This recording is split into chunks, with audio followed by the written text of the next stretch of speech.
Prepárate, porque hoy te voy a contar una historia que la Iglesia ha intentado ocultar durante siglos, la verdadera historia de San Agustín, un adicto al placer que se convirtió en uno de los santos más importantes de la historia. Pero esta no es la típica historia de los santos que elogia excesivamente al personaje. Esta es la historia de un hombre que luchó contra sus propios demonios, que se perdió en el laberinto del deseo y que encontró la redención en el lugar más inesperado. Imaginen una vida llena de contrastes, una montaña rusa de emociones y decisiones que nos llevan desde la oscuridad más profunda hasta la luz más brillante. Esa fue la vida de San Agustín, un hombre que, como muchos de nosotros, se enfrentó a sus propios demonios antes de encontrar la divinidad. Nuestra historia comienza no en una iglesia, ni en un monasterio, sino en el corazón vibrante y a menudo caótico del norte de África en el año 354 después de Cristo. Tagaste, su ciudad natal, era un crisol de culturas, ideas y pasiones. Aquí, Aurelio Agustín nació en el seno de una familia noble, pero dividida, un padre pagano y una madre cristiana, Mónica, una mujer de fe inquebrantable que se convertiría en la guía espiritual de su hijo. Desde temprana edad, Agustín demostró una inteligencia brillante, una sed insaciable de conocimiento que lo llevó a dominar las artes liberales. Pero su genio también alimentó un espíritu rebelde, una búsqueda constante de placer y satisfacción en los lugares equivocados. Lo vemos, joven y ambicioso, dejando su ciudad para estudiar en Cartago, la capital de África. Allí, en medio del bullicio y la decadencia, se sumerge en una vida de excesos y pasiones desenfrenadas. Pero, como una espina clavada en su alma, persiste una inquietud, una sensación de vacío que ni el placer ni el conocimiento pueden llenar. Es en este punto de su vida, perdido en la confusión y el pecado, donde Agustín se encuentra con una secta misteriosa, los maniqueos. Sus ideas dualistas, la lucha entre el bien y el mal, resuenan con su propia batalla interna. Durante años, se aferra a esta filosofía, buscando respuestas en sus doctrinas complejas. Pero el destino, o quizás la providencia divina, tenía otros planes para Agustín. Su búsqueda lo llevaría a cruzar el mar, primero a Roma y luego a Milán, el corazón del Imperio Romano. Allí, en la corte del emperador Valentiniano, su camino se cruzaría con el de un hombre que cambiaría su vida para siempre, Ambrosio, el obispo de Milán. Ambrosio era un orador elocuente, un pensador profundo y un hombre de una fe inquebrantable. Sus sermones cautivaban a las multitudes, y sus palabras comenzaron a sembrar semillas de duda en el corazón de Agustín. Después de su bautismo, Agustín, ahora purificado y renacido en la fe, sintió un llamado irresistible a regresar a África, a su hogar en Tagaste. Pero este no sería un simple viaje de regreso, sería una peregrinación espiritual, una transformación completa de su ser. Agustín, acompañado de su amada madre Mónica y un grupo de amigos y compañeros de fe, renunciando a todas sus posesiones terrenales. Dejando atrás la comodidad y el prestigio, abrazan una vida de pobreza y servicio a Dios. Con el corazón lleno de fervor, Agustín establece una comunidad monástica, un oasis de oración y contemplación en medio del mundo.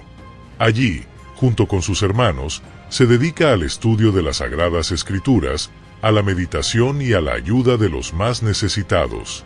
Pero la vida de Agustín no estaría exenta de desafíos. En el vecino pueblo de Hipona, la Iglesia Católica se enfrentaba a una crisis. El obispo Valerio, anciano y enfermo, necesitaba un sucesor, un líder que pudiera defender la fe y guiar a su pueblo. Y aquí es donde la historia da un nuevo giro sorprendente. En un acto inesperado, el pueblo de Hipona, reconociendo la santidad y el conocimiento de Agustín, lo arrastra hacia el sacerdocio. Sí, lo arrastra.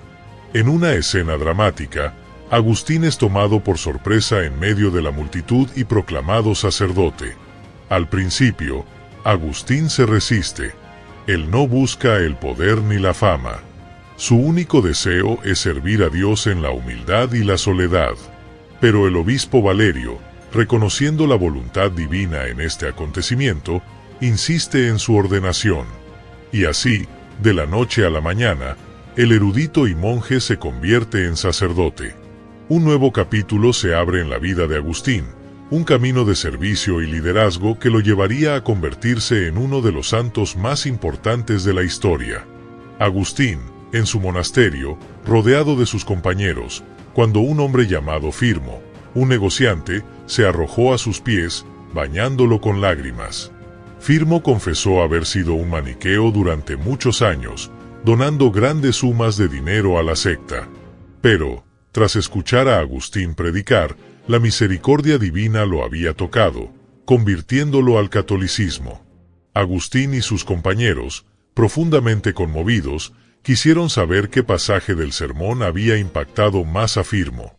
Este repitió el sermón con precisión, dejando a todos admirados por la sabiduría divina que obraba a través de Agustín. Firmo, transformado, abandonó el comercio y se unió a la vida de los siervos de Dios, llegando incluso a ser ordenado sacerdote en otra región, manteniendo siempre su fervor y santidad. Pero la lucha de Agustín contra el maniqueísmo no terminaba ahí. En Cartago, un procurador real llamado Urso descubrió a varios maniqueos, hombres y mujeres, y los llevó ante los obispos para ser interrogados. Agustín, conocedor de la secta como nadie, expuso sus horribles blasfemias, obligándolos a confesar sus errores y las prácticas depravadas que cometían. Gracias a la vigilancia de los pastores, la grey divina se fortaleció contra los ladrones y salteadores de almas. Además, Agustín se enfrentó públicamente a Félix, un elegido maniqueo, en la iglesia de Hipona. En un debate documentado por notarios, Agustín refutó las vanidades y errores de la secta, logrando que Félix se convirtiera a la fe católica. Agustín, vestido con sencillez, sin ostentación, pero tampoco con harapos. Su calzado y vestimenta eran adecuados, evitando tanto la vanidad como la abyección. Su mesa era frugal, llena de verduras y legumbres, aunque a veces incluía carne para honrar a los huéspedes o atender a los más débiles. El vino nunca faltaba, pues Agustín, como el apóstol, creía que toda criatura de Dios es buena si se recibe con gratitud. Pero lo que realmente distinguía la mesa de Agustín era la lectura y la conversación. Más que el placer de comer y beber, él valoraba el intercambio de ideas y el conocimiento. Para evitar las murmuraciones, tenía un verso escrito en su mesa: quien ama roer vidas ajenas con sus dichos, que sepa que no es digno de esta mesa. Y, si alguien olvidaba esta advertencia y se dedicaba a chismorrear, Agustín no dudaba en reprenderlo severamente, amenazando con abandonar la mesa si no se respetaba su regla. Además de su modestia, Agustín era conocido por su hospitalidad. Siempre estaba dispuesto a recibir a los necesitados y a compartir lo que tenía. Sus compañeros y los pobres se beneficiaban de los ingresos de la iglesia y de las ofrendas de los fieles. Sin embargo, Agustín no se aferraba a las posesiones materiales. Delegaba la administración de los bienes a sus clérigos más capacitados y no se preocupaba por acumular riquezas. Prefería vivir de las limosnas del pueblo antes que preocuparse por la administración de las propiedades eclesiásticas. Cartago, año 411. Los obispos donatistas, haciendo ostentación de su número, se reúnen para desafiar a la Iglesia católica. Pero temen al formidable dialéctico de Hipona, San Agustín, cuya sola presencia representa una amenaza para su causa. La conferencia se convierte en un campo de minas de obstruccionismo por parte de los donatistas. Se niegan a tomar asiento, escudándose en textos bíblicos. Pero Agustín, rápido y certero, les responde con otro texto del mismo salmo, desenmascarando su hipocresía. Día tras día, los donatistas intentan aplazar la discusión, buscando pretextos y evasivas. Pero Agustín, ardiendo de impaciencia, exclama: ¿cuánto se hace para no hacer nada? Él sabe que la verdad está en juego y que el pueblo espera ansiosamente una respuesta. En un momento crucial, Petiliano, un líder donatista, intenta desviar la atención hacia cuestiones personales, preguntando a Agustín si es hijo de Ceciliano y si está manchado por su supuesto crimen. Pero Agustín, con firmeza, responde: Yo pertenezco a la iglesia donde estuvo Ceciliano. Ceciliano no es mi padre, sino mi hermano. Yo tengo mi cabeza, y es Cristo. Mi raíz es Cristo. Finalmente, Marcelino, el juez imperial, falla en favor de la causa católica, y los donatistas son sometidos a las leyes contra los herejes. La Conferencia de Cartago marca una derrota legal del donatismo, pero el alma de esa victoria fue, sin duda, San Agustín. Pero la lucha de Agustín no se limitó al donatismo.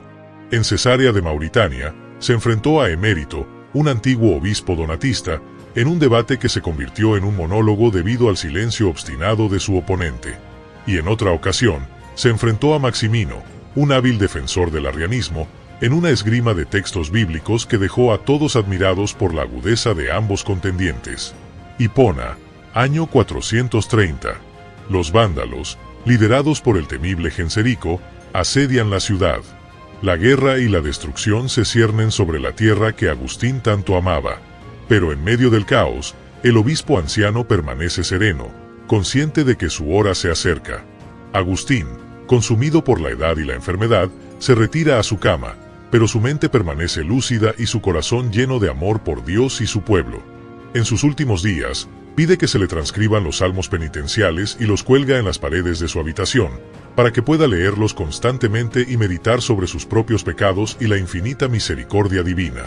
Sabe que el mundo está cambiando, que el imperio romano se desmorona y que la Iglesia enfrenta desafíos sin precedentes. Pero también confía en que la verdad de Cristo prevalecerá y que su legado perdurará. En sus últimas conversaciones con sus discípulos, Agustín les exhorta a mantener la fe, a amarse los unos a los otros y a buscar la verdad con perseverancia. Les recuerda que la vida es un peregrinaje, una búsqueda constante de Dios, y que la verdadera felicidad se encuentra solo en Él. Un día, mientras la ciudad es asediada por los vándalos, Agustín cierra los ojos y entrega su alma a Dios. Su cuerpo es depuesto en la Basílica de la Paz, pero su espíritu asciende al cielo, donde recibe la corona de gloria que le ha sido reservada. Pero la historia de Agustín no termina con su muerte. Su legado continúa inspirando a millones de personas a lo largo de los siglos. Sus obras, como las Confesiones y La Ciudad de Dios, se convierten en clásicos de la literatura universal, explorando los misterios de la fe, la naturaleza del pecado y la gracia divina. Sus ideas transforman la teología cristiana, influyendo en pensadores como Tomás de Aquino, Martín Lutero y Juan Calvino. Su ejemplo de conversión, humildad y amor a Dios sigue siendo un faro de esperanza para aquellos que buscan la verdad y la redención. Y así, la vida de San Agustín se convierte en una historia eterna, un testimonio del poder transformador de la gracia divina y de la capacidad del ser humano para encontrar la santidad incluso en medio de la imperfección y el sufrimiento. El secreto de San Agustín no reside en su genio intelectual o en su elocuencia, sino en su corazón inquieto, que nunca dejó de buscar a Dios hasta encontrarlo. Su vida nos enseña que la verdadera grandeza no se encuentra en el poder o la fama, sino en el amor, el servicio y la entrega total a Dios. Comparte esta historia inspiradora con tus amigos y familiares. Suscríbete a nuestro canal para descubrir más historias. Déjanos tus comentarios. ¿Qué te ha parecido la vida de San Agustín? ¿Qué lección te llevas de su historia?